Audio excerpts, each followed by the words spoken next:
요게 가장 기본적인 아까 과매수, 과매도, 크로스 나는 거. 그게 가장 기본적인 거고요.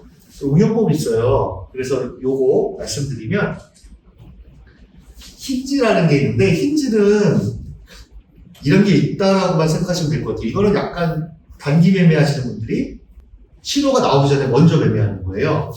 우리는 아까 교차할 때 팔고 사고 했는데 좀 단기적으로 감각이 좋으신 분들은 저 빠른 K선이 이렇게 둔화돼서 꺾어 내려가는 시점에서 먼저 쳐버려요. 여기서는 저 위쪽이니까 매도를 먼저 쳐버려요.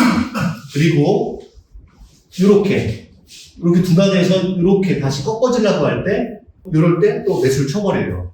그래서 힌지라는 거는 빠른 K선이 우리가 보통 얘기할 때 스토캐스틱은 빠른 K선이 있고 느린 D선이라는 게 있는데 이렇게 K선이 이렇게 교차를 해야지 원래 매매 판단을 하는데 이렇게 둔화돼서 이렇게 내려올 때 미리 쳐버리는 거예요. 이거는 감각이 좋아야 되기 때문에 좀 감각 좋으신 분들이 하는 거고 그리고 맨날 매매만 할 수 있는 분들이 하시는 거니까 그런 사람들은 이렇게도 하는구나 이렇게 알아두시면 돼요.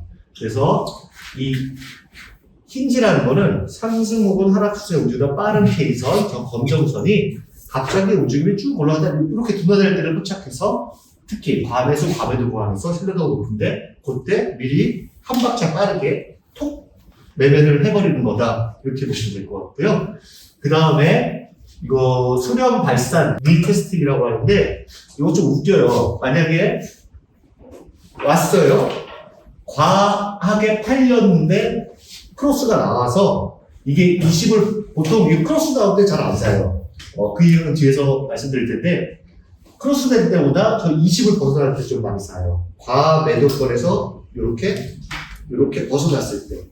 더 확인하는 거는 저 50을 넘어섰을 때 많이 사는데 이 주가가 찔끔찔끔 올라가는 주가인데 저기 보시면 빠른 K선이 D선이랑 교차하려고 그러는데 교차를 안 하고 이렇게 지지를 받고 다시 반등하고 지지받고 반등하고 이런 구간을 계속 나오는 경우가 있어요. 이 중간에서 20에서 80 사이 이럴 때는 우리가 리테스팅이라고 해요. 추세의 연장이라고 해요.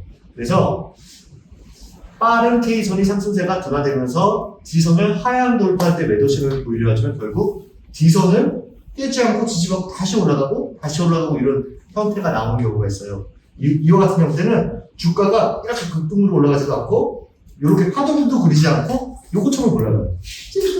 찔끔 맞아. 답답하게 올라가는 그런 주식들은 저런 것들이 중간에 많이 나와요. 그래서 이거는 기존 추세에 교차가 안 하고 이렇게 되면 지지를 받고 이렇게 되면 꾸역꾸역 올라가는 상승 추세의 연장이다 이렇게 생각을 하시면 돼요. 그래서 정리를 해보면 교차하려 하는데 D선, 느린 선이 지지 이걸 거꾸로 하면 하락 추세에서는 D선이 이렇게 내려오고 있는데 K선이 뚫어야 되는데 못 뚫고 반대 모작을 하면 계속 떨어져요. 요게 거꾸로 이렇게 그래서 지지와 저항 속에 다시 반등을 하거나 하락하는 것을 이제 리테스팅이라고 하는데 추세의 연장이라고 해요. 경고는 아까 힌지랑 약간 다르게 좀 뾰족하게 나오는 거 있어요. 갑자기 과매수나 과매도에서 서서히 둔화되는 게 아니라 빠른 선이 푹 꺼지는 게 있어요. 푹 꺼지거나 푹 올라오는 거 있어요. 그러면 이걸 경고라고 해요. 이때는 도망칠 준비를 해야 된다. 여기 보시면 뾰족한 모양이 저기 워닝이라고 써있는데 저기 쪽에서 쭉 꺾이면서 급박하게 내려올 때를 워닝이라고 하는데 이때는 저 위쪽에서 과매수에서 나오면 매도 시도, 밑에서 나오면 매수 시도로 가요.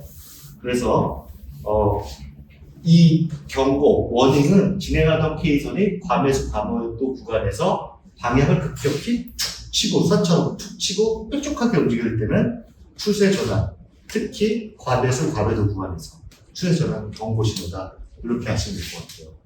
그 다음에 요게 강한 경우에 상당히 많이 나오는데 이게 이제 보시면 페일러라고 해요. 이게 실패한 신호예요. 실패한 신호인데 추세가 종목이 너무 강하게 계속 올라가면 저렇게 꽈배기처럼 꼬여서 과매수 구간에서 계속 꼬여갖고 올라가요.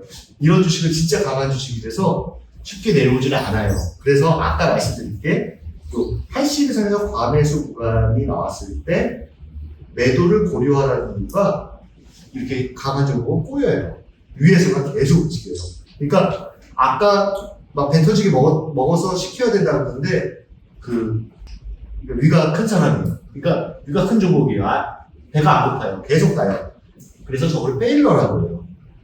그래서 주가가 계속 좀 강하게 상승을 유지하면 저 위에서 꽈배기처럼 꼬이는 경우가 있는데 이때는 추세가 계속 강화되는 현상이다. 반대로 저게 밑에서 꼬이기 시작하면 계속 빠지기 시작해요. 그렇기 때문에 20과 80을 벗어나는 시점을 좀 찾는 경우가 많고 50을 또 중요시 여기는 경우가 있는데 또 차트를 하나 보여드릴게요. 페일러 주가가 계속 빠지는데 교차를 하는 듯 하더니 계속 밑에서 꽈배기처럼 꼬여갖고 신호만 나와요. 그러면 계속 빠져요. 주식이. 페일러는 기존 추세에 강하니까 만약에 여기서 샀어요. 이게 20을 벗어난 거라고 샀어요. 여기서 샀다고 쳐요. 샀는데 저쪽 50에서 다시 교차가 나오면 이거는 상승 추세가 아니라 일시적 반등으로 가요. 그러니까 스토캐스틱이 50을 좀 넘어서서 이렇게 움직이면 좋은데 그러지 못하고 또 내려앉게 되면 또다시 빠지는 경우가 많아요. 그래서 우리가 생각해야 될 거는 20, 50, 80이에요. 과하게 매수됐다. 50 중간선, 그 다음에 20 과하게 팔렸다. 이와 같은 거. 그러니까 페일러는 저기 상승 추세는 크게 걱정 안 하셔도 되는데 하락이 계속되는 와중에서는 만약에 내가 여기서 딱 갔는데 주식이 많이 빠진 것 같아. 내가 좀 살까? 그런데 이게 꼬이고 있으면 들어가시면 안 돼요. 들어가시면 계속 빠져요. 그렇기 때문에 페일러는 기존 추세에 강하다. 계속 빠진다, 계속 오른다. 좀 강하게 그렇게 생각하시면 될 것 같아요. 그래서 퍼센트 K값이 80 이상이거나 20 이하에서 얘네가 교차하면서 매매 신호를 보인 후 다시 또 교차하고 하는 꽈배기처럼 계속 나오는 거는 과매수 구간에서는 신고가가 계속 나오는 거고 과매도에서는 신저가 배심이 계속 나오는 그런 현상이다. 이렇게 기본적으로 알고 계시면 돼요. 보조지표는 주지표는 여기고 보조지표는 내가 이 정보를 갖고 있고 아니면 살려고 하는데 스토캐스틱은 어떤 모습을 보이고 있을까 현재 이 정도. 무조건 보조 수단으로 사용하셔야 돼요. 주된 수단은 절대 안 돼요. 그래서 정리해보면 교차 신호는 20이나 80에서는 교차 신호는 좀 강력한 사는 신호다. 힌지라는 거는 미리 꺾어지는 걸 보고 하는 감각적인 투자자들이 하는 거다.